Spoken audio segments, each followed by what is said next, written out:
ఈరోజు ఈ scheme ground అవుతున్నది అంటే దానికి కారణం ఇక్కడ ఉన్న డాక్టర్సే. మహబూబ్ నగర్లో ఉన్న ప్రతి ఒక్క డాక్టర్ కూడా ఈ స్కీమ్ను చేద్దాము అన్న ఒక మంచి ఆలోచనతోటి సహకారం అందిస్తూ ఉంటాం. అలాగే ప్రభుత్వ ఆసుపత్రిలో ఎవరైతే ప్రసవం చేసుకుంటారో వారు పేద మధ్యతరగతి కుటుంబాలకు చెందిన వారు కాబట్టి వాళ్ళ ఆరోగ్యాన్ని పరిరక్షించే బాధ్యత సామాజిక బాధ్యత అవుతుంది.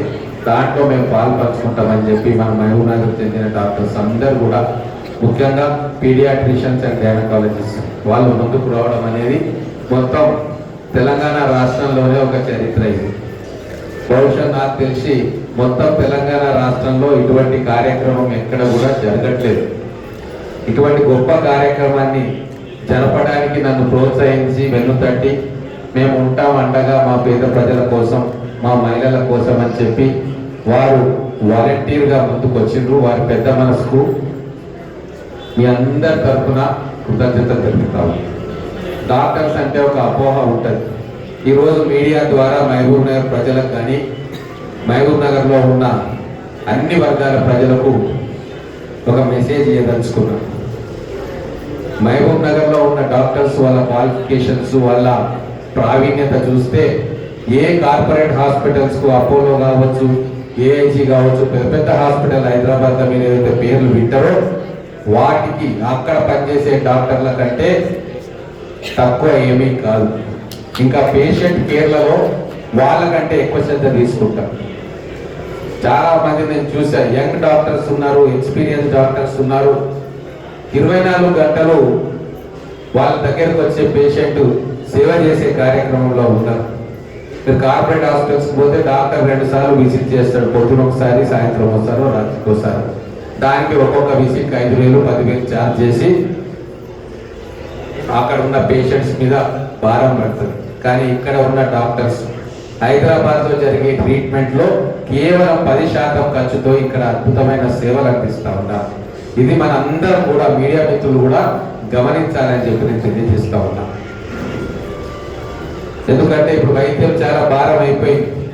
మహబూబ్ నగర్లో ఉన్న వాళ్ళకి ఎంతమందికి కార్పొరేట్ హాస్పిటల్కి పోయి వైద్యం చేయించుకునే స్తోమత ఉంటుంది.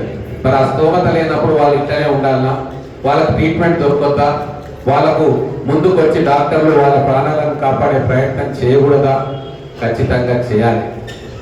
ప్రాణం పోసేది ఇద్దరే, ఒకరు భగవంతుడు, ఒకరు వైద్యుడు.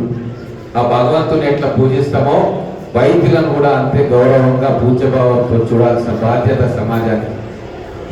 ఒక్కొక్క ప్రాణం విలువ ఎన్ని కోట్లు ఇచ్చినా ఆ విలువకు సమానం కాదు. కాబట్టి ఎంతో మంది యంగ్స్టర్స్ ఇప్పుడు మహబూబ్ నగర్కి వచ్చారు. పీడీ చేసిన వాళ్ళు, పోస్ట్ గ్రాడ్యుయేషన్ చేసిన వాళ్ళు హైదరాబాద్లో ప్రాక్టీస్ పెట్టుకుంటే కోట్ల రూపాయలు సంపాదించాలి అవకాశం ఉన్నా ఇక్కడ మారుమూల ప్రాంతం మహబూబ్ నగర్లో వైద్య సదుపాయాలు లేవు, మేము అక్కడికి వెళ్ళి ప్రాక్టీస్ చేస్తాము అని చెప్పి ఆర్థికంగా వాళ్ళకు వర్కౌట్ కాకుండా వచ్చి ఇక్కడ మన మధ్యన వాళ్ళు వాళ్ళ కెరీర్ని కావచ్చు, వాళ్ళ సేవలు కావచ్చు మనకు అందిస్తూ ఉంటారు. అందుకే వాళ్ళకు మంచి హృదయం ఉంది, మానవతా విలువలు ఉన్నాయి. కాబట్టి ఈ హెల్త్ కార్డు నేను తీసుకొస్తున్నా అనగానే ఇంతమంది డాక్టర్లు ఈ రోజు వచ్చి మనందరికీ అండగా నిలిచారు. దయచేసి మీరు అందరూ కూడా ఈ డాక్టర్ అమ్మలకు, డాక్టర్స్ కు చప్పట్లు కొట్టాలి, గట్టి కొట్టాలి. ఎందుకంటే సంవత్సరం దాకా మిమ్మల్ని, మీ బిడ్డల్ని కంటి పాపలాగా చూసుకునే బాధ్యతను వాళ్ళు తీసుకుంటున్నారు. మీకు రూపాయి ఖర్చు లేకుండా, కన్సల్టేషన్ ఫీజు లేకుండా మీకు కావలసిన అన్ని గైడెన్స్, సలహాలు బిడ్డకు, తల్లికి వాళ్ళు తీసుకోవాల్సిన జాగ్రత్తలు, ఏమేం వ్యాక్సిన్స్ తీసుకోవాలా, లేకుంటే ఎటువంటి జాగ్రత్తలు పాటించాలా, పిల్లల ఆరోగ్యం ఎట్లా కాపాడుకోవాలి, వాళ్ళకి ఎటువంటి ఫుడ్ అందియాలి, ఇవన్నీ కూడా వాళ్ళు మీకు వివరంగా చెప్తారు. నేను మా మహబూబ్ నగర్ ప్రజలందరికీ కూడా చెప్తా ఉన్నా, మనకు ఆర్థిక భారం ఉన్న వాళ్ళు ప్రైవేట్ నర్సింగ్ హోమ్స్ లో పోతే మాకు ఇబ్బంది అవుతుంది, మా దగ్గర అంత డబ్బులు లేవు అన్న వాళ్ళు నిరభ్యంతరంగా గవర్నమెంట్ హాస్పిటల్కి వెళ్ళి అక్కడ మీరు చికిత్స చేయించుకోవచ్చు. అక్కడ గవర్నమెంట్ హాస్పిటల్లో ప్రసవించిన మహిళలకు, వాళ్ళ పిల్లలకు మాత్రమే ఈ హెల్త్ కార్డు వర్తిస్తుంది. ఇది మీరందరూ కూడా గుర్తుంచుకోవాల్సిన అంశం.